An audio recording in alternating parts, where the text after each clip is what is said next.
ჩემ მარის კიდე ქონდა კომპიუტერი. გახდა ცუდად. და წამლის ფული რა არ მქონდა, ავდექი და გავყიდე. და წამალი ვუყიდე ბავშვსა.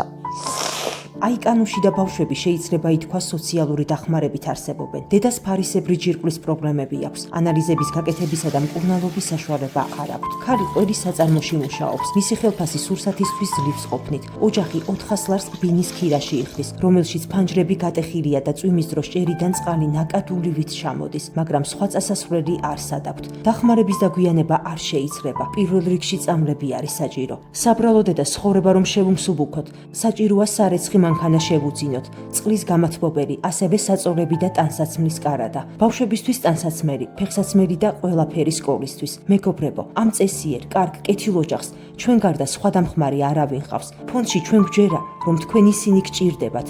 სათნო ადამიანებს, ვისაც გულის სიღრმემდე გაწუხებთ, სხვისი უბედურება. გადარიცხეთ ნებისმიერი თანხა ჩერნოვეცკის ფონდის ოფიციალური საიტის მეშვეობით.